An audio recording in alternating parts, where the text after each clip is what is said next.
कितना लोगों को फायदा है। महंगाई का दौर है, 400 रुपये में कुछ नहीं होता था। नेता ने लोगों की बात को समझा और 400 से 1100 करने का काम किया। दूसरी चीज, हमारे नेता ने एक चीज और किया है, जो उन्होंने कहा था रोजगार की बात, 2020 का जो हमारा मैनिफेस्टो था, उसको आप देखिएगा, गहन अध्ययन कीजिएगा, तो उन्होंने जो रोजगार की बात किया था, नौकरी का बात किया था, जो वादा किया था, तो अभी तक 35 लाख से ऊपर नौकरी रोजगार देने का हमारे नेता ने काम किया है। जो कहना चाहता हूं कि आप विपक्ष में ही रहिए, ज्यादा बढ़िया है। कम से कम आप बात तो रख रहे हैं कि चीज मिलना चाहिए, उसका अमल हमारे नेता तो कर रहे हैं। भगवान आपको सद्बुद्धि दे कि आप विपक्ष में ही रहिए, जनता की मांग को उठाइए और हमारे नेता को पूरा करने का काम करें। सत्ता में आने का प्रयास मत कीजिए। जनता ने आपके पिताजी और माताजी का शासनकाल देखा, तेल पिलावन लाठी उठावन रैली उन्होंने किया था, लोगों को चलने के लिए वाहन नहीं मुहैया होता था। गाड़ी पर अगर कोई पैसेंजर जा रहा है, पैसेंजर वाहन अगर जा रहा है पैसेंजर को लेकर के, तो गाड़ी रोकवा करके सारे पैसेंजर को उतरवा करके गाड़ी अपने कब्जे में ले लिया जाता था। वो काल हम लोग नहीं देखना चाहते हैं पुनः। यह बिहार 118 नरसंहारों का बिहार रहा है। 118 नरसंहार देखा इस बिहार में, वह बिहार पुनः नहीं देखना।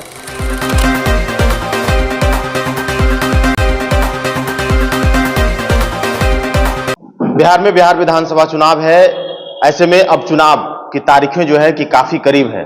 दुर्गा पूजा के बाद जो है कि बिहार में आचार संहिता भी लग जाएगा। इससे पहले नमस्कार, मैं अभिषेक कुमार और आप देखना शुरू कर चुके हैं आपका अपना चैनल बीकेएम खबर।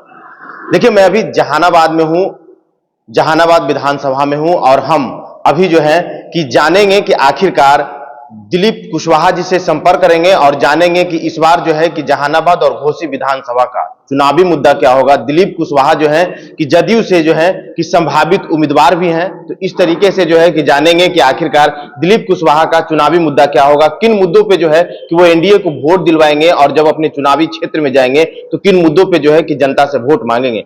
चल जुड़ते हैं दिलीप कुशवाहा से। तो दिलीप कुशवाहा जी, आप जदयू के कटावर नेता हैं, लगातार जनसंपर्क कर रहे हैं। आखिरकार इस बार बिहार विधानसभा का चुनाव है, ऐसे में घोसी विधानसभा से आप संभावित उम्मीदवार हैं, भावी उम्मीदवार हैं, आप अपने पार्टी से टिकट की मांग कर रहे हैं, तो चुनावी मुद्दा आपका क्या होगा, किन मुद्दाओं पर जो है कि आप जनता से वोट मांगेंगे? देखिए, बात पहले मैं आपको क्लियर कर देना चाहता हूं कि मैं जनता दल का कद्दावर नेता नहीं हूं। मैं जनता दल का एक सिपाही हूं, एक कार्यकर्ता हूं और पार्टी ने जो हमें जिम्मेदारी दी है जिलाध्यक्ष का, मैं उसका निर्वहन कर रहा हूं। और जहां तक घोसी हो या जहानाबाद या कहीं अन्य विधानसभा क्षेत्र की बात हो, पार्टी अगर कहीं से अगर हम पर विश्वास करके लड़ाती है तब मैं लड़ने के लिए तैयार हूं। किसी भी क्षेत्र से, जहानाबाद हो, घोसी हो, कहीं से भी अगर पार्टी अगर चाहती है कि दिलीप कुशवाहा लड़े तो मैं लड़ने के लिए तैयार हूं। वोट नेता के पास है, मेरा तो सिर्फ सिंगल वोट है, बाकी वोट तो नेता का है, हमारे कार्यकर्ता साथियों का है, जनता का वोट है। जनता अगर हम पर विश्वास करेगी, नेता हम पर विश्वास करेंगे तो चुनाव लड़ाएंगे और जनता चुनाव जिताने का काम करेगी। दूसरी चीज कि हम अगर चुनाव में जाते हैं तो हमारे नेता नीतीश कुमार जी और माननीय प्रधानमंत्री जी का जो किया हुआ कार्य है उसको लेकर के हम जनता के बीच में वोट मांगने जाने का काम करेंगे। अभी आपने देखा होगा विगत दिनों बिहार के अंदर में जो बिजली की जो व्यवस्था थी उसको आप सुदृढ़ करने का काम हमारे नेता ने किया है। साथ ही साथ 125 यूनिट बिजली फ्री भी किया है। मैं समझता हूं कि बहुत ऐसा घर होगा जहां बिजली बिल नहीं आता होगा। परेशानी लोगों को होता था कि विभाग के लोग जाते थे, गरीब गुरबा के यहां रेट पड़ता था। रेट भी जायज है, रेट भी होना जरूरी है। आप बिजली का उपयोग कर रहे हैं, आप बिल नहीं पेमेंट कर रहे हैं, तो इसको लेकर के अब उन लोग को शांति से रह रहे हैं। दूसरी चीज कि जो सामाजिक सुरक्षा पेंशन का जो मामला था पहले 400 था, हमारे नेता ने 400 से बढ़ाकर 1100 करने का काम किया। तो इसमें आप देख लीजिए कितना लोगों को फायदा है। महंगाई का दौर है, 400 रुपये में कुछ नहीं होता था। नेता ने लोगों की बात को समझा और 400 से 1100 करने का काम किया। दूसरी चीज, हमारे नेता ने एक चीज और किया है, जो उन्होंने कहा था रोजगार की बात, 2020 का जो हमारा मैनिफेस्टो था, उसको आप देखिएगा, गहन अध्ययन कीजिएगा, तो उन्होंने जो रोजगार की बात किया था, नौकरी का बात किया था, जो वादा किया था, तो अभी तक 35 लाख से ऊपर नौकरी और रोजगार देने का हमारे नेता ने काम किया है। पुनः अगर 2025 से 30 के बीच हमारी सरकार बनती है तो हम और हमारे नेता ने जो तय किया है 1 करोड़ रोजगार और नौकरी देने का काम करेंगे, तो बिहार में रोजगार का फिर और नौकरी का कमी कहां रहेगा। लेकिन जो आप वादे की बात कर रहे हैं, जो नीतीश कुमार चाहे बिजली बिल हो या फिर जो है कि वृद्धा पेंशन की बात कर रहे हैं, रोजगार की बात कर रहे हैं, 10,000 रुपया जो है कि जितना महिलाओं के खाते में जा रही है, लेकिन वही विपक्ष जो है कि लगातार हमलावर है। जैसे यादव कह रहे हैं कि ये कॉपी पेस्ट की सरकार है, जो हम बोलते हैं वही नीतीश कुमार करते हैं। भाई, मैं तेजस्वी भाई जी को कहना चाहता हूं कि आप विपक्ष में ही रहिए, ज्यादा बढ़िया है। कम से कम आप बात तो रख रहे हैं कि चीज मिलना चाहिए, उसका अमल हमारे नेता तो कर रहे हैं। भगवान आपको सद्बुद्धि दे कि आप विपक्ष में ही रहिए, जनता की मांग को उठाइए और हमारे नेता उसको पूरा करने का काम करें। सत्ता में आने का प्रयास मत कीजिए। जनता ने आपके पिताजी और माताजी का शासनकाल देखा है, और आपके चैनल के माध्यम से मैं उन नौजवान साथियों को भी कहना चाहूंगा जो नए वोटर हैं या जिनका उम्र 25 साल 26 साल है, जिन्होंने इनके माता पिताजी का काल नहीं देखा है, वो अपने माता पिताजी से इनके माता पिताजी का काल पूछ ले, जान ले कितना विभत्स उनका काल था। हम लोगों ने देखा है, उनके काल को हम लोगों ने देखा है, जिस तरह से नंगा नाच होता था। याद कीजिए आप, तेल पिलावन लाठी उठावन एक रैली उन्होंने किया था। लोगों को चलने के लिए वाहन नहीं मुहैया होता था, गाड़ी पर अगर कोई पैसेंजर जा रहा है, पैसेंजर वाहन अगर जा रहा है पैसेंजर को लेकर के, तो गाड़ी रोकवा करके सारे पैसेंजर को उतरवा करके गाड़ी अपने कब्जे में ले लिया जाता था। वो काल हम लोग नहीं देखना चाहते हैं पुनः। यह बिहार 118 नरसंहारों का बिहार रहा है। 118 नरसंहार देखा है इस बिहार में, वह बिहार पुनः नहीं देखना चाहता है। आज का जो बिहार है, आज के जो नौजवान है, नौकरी के क्षेत्र में, रोजगार के क्षेत्र में जाना चाह रहे हैं।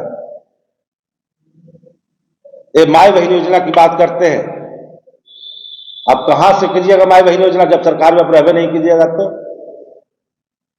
बगल के झारखंड में देख लिए कि माई बहन योजना चला रहे हैं, यहां भी अब कर रहे हैं। एक और पार्टी जो है वो एटीएम कार्ड बांट रहा है। अरे भैया, तुम तो ठग पहले ही से हो। एटीएम कार्ड बांट कर 10 रुपया 20 रुपया सुनने में आ रहा है कि 10-20 रुपया ले भी रहा है गरीब से। तू तो पहले ही ले रहा है यार 10 रुपया 20 रुपया, और तुम गरीब का तुम क्या कालती काम करेगा। इस पार्टी की आप बात कर रहे हैं, उसके सूत्रधार प्रशांत किशोर जो है कि लगातार आपके नेताओं के ऊपर जो है कि लगातार आरोप लगा रहे हैं। किसी को पेट्रोल चोर बोल रहे हैं, तो किसी को जमीन चोर बोल रहे हैं, तो तरह तरह की बातें कर रहे हैं। देखिए, पेट्रोल चोर हो या जमीन चोर हो, वो तो जांच का विषय है। जिनके बारे में उन्होंने जमीन चोर का आरोप लगाया है तो सिद्ध तो कर दे। उन्होंने चैलेंज किया है, इसी जहानाबाद की भूमि में अशोक चौधरी ने चैलेंज किया है कि आप सिद्ध कर दीजिए, हम आपका गुलामी करेंगे। और ये जो 9 करोड़ 9.5 करोड़ रुपया का जमीन जो लिए है 11 कट्ठा, वो कहां से लाए हैं, इसका भी जांच हो रहा है। ये भी बचने वाले नहीं है। अगर हमारे नेता गलत किए हैं तो उन पर भी जांच होगा, कार्रवाई होगा, लेकिन आपने जो गलत किया है उसका भी जांच होगा। आप भी जांच दायरे में आ रहे हैं, उस जांच के दायरे में आप आ रहे हैं। सभी महिलाओं को 10,000 रुपया दिया जा रहा है, पहले क्यों नहीं, इलेक्शन के समय क्यों दिया जा रहा है? देखिए, इलेक्शन हो या न हो, नीतीश कुमार जी और मोदी जी, नरेंद्र मोदी जी, दोनों हमेशा विकास की बात करते हैं। संजोग ऐसा रहा कि अभी जो है, अभी आज से 2 महीना पहले इन्होंने बिजली बिल माफ किया, इन्होंने सामाजिक सुरक्षा पेंशन बढ़ाया, अन्य तरह के योजनाओं को इन्होंने क्रियान्वित करने का काम किया है। ऐसा कुछ नहीं है चुनाव हो न हो, बिहार के विकास के लिए हमेशा सतत प्रयासरत रहते हैं। पंच आप पे लगातार हमला कर रही है कि आपकी सरकार में लगभग 74,000 करोड़ का घोटाला किया गया, जिसका कोई लेखा जोखा नहीं है, जो कि 2015 से आज तक का रिपोर्ट दिखाया जा रहा है। उस पर क्या करेंगे? तो सिद्ध न करवा ले भाई, हम तो करें सिद्ध करवा ले। 74,000 में 94,000 करोड़ है, सिद्ध तो करवा दो पहले। विपक्ष का काम है आरोप लगाना, आरोप लगा रहा है, जांच करवा ले। हमारे नेता जांच से कभी पीछे नहीं भागने वाले हैं। आपको मालूम होगा कि हमारे नेता जो है, अगर उनके साथ काम करने वाले, उनके जो मंत्रिमंडल के साथी रहे हो या उनके पार्टी के पदाधिकारी रहे हो, अगर किसी पर कोई आरोप लगता है तो उसको जांच करा करके हटाने का भी काम उन्होंने किया है। सर, घोसी विधानसभा से आप टिकट मांग रहे हैं, आप एमएलए क्यों बनना चाहते हैं? देखिए, हम टिकट न घोसी से मांग रहे हैं, न जहानाबाद से मांग रहे हैं, न कुर्सा से मांग रहे हैं, न अरवल से मांग रहे हैं, न अतर से मांग रहे हैं। मैंने पहले भी आपको कहा है कि पार्टी ने हमें जो जिम्मेवारी दिया है, जिलाध्यक्ष का जो जिम्मेवारी दिया है, मैं उसे पहले बखूबी तरह से निभा लूं। दूसरी चीज आपको पहले ही बताया मैंने कि पार्टी अगर हम पर विश्वास करती है कि दिलीप कुशवाहा को लड़ाएंगे तो एक सीट हमारा बढ़ेगा, तो पार्टी कहीं से भी हमें अजमा सकती है। किन मुद्दों को लेकर सर आप जो है मैदान में उतरेंगे? पार्टी मैदान में उतरेगी तो पार्टी का मैनिफेस्टो तैयार हो रहा है। हम विकास की बात हमेशा करते आए हैं, हमारे नेता विकास की बात करते आए हैं, तो विकास हमारा सबसे प्रथम मुद्दा रहेगा। आपकी नेता और आपके सरकार बार बार ये चीजें जिक्र करें कि मैं विकास कर रहा हूँ, मैं रोजगार दे रहा हूँ, नौकरी दे रहा हूँ, तो फिर बिहार में पलायन क्यों नहीं रुक रहा है? पहले का पलायन, जो 2005 के पहले जो पलायन हुआ करता था, उसका रेशियो और आज का रेशियो आप मिला करके देख लीजिए, जमीन आसमान का अंतर है। जमीन आसमान का अंतर है पहले के पलायन और आज के पलायन में। आज जो लोग बाहर में काम कर रहे थे, जिनको रोजगार नहीं मिल रहा था, आज रोजगार और नौकरी के लिए बिहार में आ रहे हैं। जिस तरीके से नीतीश कुमार जो है कि चुनावी मंच से जो है कि लालू यादव को ससुरा शब्द कहा, उसके बाद से जो है कि अब राजद वाले कह रहे हैं कि नीतीश कुमार जो है कि पूर्ण रूप से जो है कि मानसिक संतुलन खो दिए हैं, अब इन्हें कुर्सी नहीं, अब इन्हें अस्पताल की जरूरत है। देखिए, ये चीज मैंने नहीं सुना है, हम आपके ही मुंह से सुन रहे हैं, तो आप लोग के मुंह से, लेकिन हम व्यक्तिगत तौर पर नहीं सुने हैं। और नीतीश कुमार मानसिक रूप से असंतुलित नहीं है। अगर मानसिक रूप से संतुलित रहते तो वह बिहार के विकास की बात नहीं करते, महिलाओं के रोजगार के लिए पैसे की व्यवस्था नहीं करते। बिहार के जो हमारे जो 25 साल के से कम उम्र के जो हमारे बच्चे हैं, जो पढ़ रहे हैं, जो परीक्षा की तैयारी कर रहे हैं, उनके विकास के बारे में नहीं सोचते। एक स्वस्थ आदमी ही जो मानसिक रूप से स्वस्थ है, वही सब बात, सब चीजों के बारे में सोच सकता है। वह हमारे नेता नीतीश कुमार जी। और विपक्ष कुछ भी आरोप लगा सकता है। तेजस्वी जी तो अपने पिताजी को घर में बंद करके रखे हुए हैं, लालू जी को तो घर में बंद करके रखे हुए हैं। वो अब अपने लिए यात्रा निकाल रहे हैं, तो वो भाई के घर से निकाल दिए। तो पहले अपना परिवार न देखे, नीतीश जी को क्या देख रहे हैं वो? बिहार की जनता से इस बिहार विधानसभा चुनाव को लेकर के क्या कहना चाहते हैं? देखिए, बिहार की जनता से और जहानाबाद की जनता से मैं कहना चाहूंगा कि जिस तरह से जहानाबाद सहित बिहार के अन्य कोनों में विकास हुआ है, आप विकास के नाम पर नीतीश कुमार जी को, मोदी जी को, चिराग पासवान जी को, उपेंद्र कुशवाहा जी को, जीतनराम मांझी जी को वोट दे करके बिहार को विकास के रास्ते पर अग्रसर करने का काम कीजिए, विनाश के रास्ते पर ले जाने का काम मत कीजिए। बिहार विकास के लिए जाना जाता है। जिस तरह से माननीय नेता नीतीश कुमार जी ने 2005 में बिहार की गद्दी को जब संभाला था, उन्होंने जो बिहार के अंदर में सबसे पहले पोशाक योजना, बच्चों के लिए साइकिल योजना लाने का काम किया, या अन्य तरह की जो योजनाएं लाने का काम किया, उसको देख करके देश के अन्य राज्यों में उसका अनुकरण हुआ। तो मैं चाहता हूं आप बिहार के तमाम लोगों से कि विकास के नाम पर हमारे नेताओं के हाथ को मजबूत करें और एक सशक्त सरकार बनाने का काम करे बिहार के अंदर। जहानाबाद विधानसभा के वर्तमान विधायक का कार्यकाल कैसा रहा, क्योंकि 5 साल संपन्न होने को है, अब दूसरे चुनाव होने को है, तो उनके कार्यकाल से क्या आप लोग संतुष्ट हैं? जहानाबाद की जनता बता सकती है, उनके कार्यकर्ता बता सकते हैं। जब उनके कार्यकर्ता लगातार मीटिंग कर रहे हैं विभिन्न जगहों पर, उनका विरोध कर रहे हैं, उनका पुतला दहन कर रहे हैं, तो समझ लीजिए कैसा विकास किए होंगे। जहानाबाद के विधायक हो, घोसी के विधायक हो, मखदुमपुर के विधायक हो, जब अपने कार्यकर्ताओं को नहीं झेल पा रहे हैं तो जहानाबाद की जनता तो क्या झेलेंगे। और एनडीए की तो बात छोड़ दीजिए। जब मैं आपको बता देना चाहता हूं, आपके संज्ञान में मामला है या नहीं है, जहानाबाद जिले के विभिन्न क्षेत्रों में, नगर परिषद के क्षेत्र की मैं बात बता रहा हूं, मुख्यमंत्री शहरी समग्र विकास योजना से जो काम हुआ है, तो जा करके अपने मन से शिलान्यास कर दे रहे हैं, उद्घाटन कर दे रहे हैं।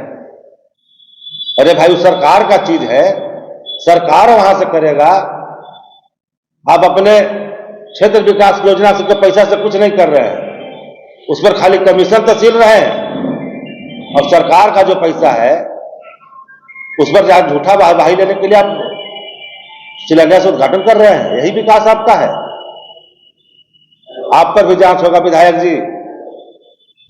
जिस तरह से आपके कार्यकर्ता आपका विरोध कर रहे हैं, दशहरा के बाद जब चुनाव आचार संहिता लागू होगा, आप क्षेत्र में वोट मांगने जाइएगा तो जनता आपसे सवाल पूछेगी।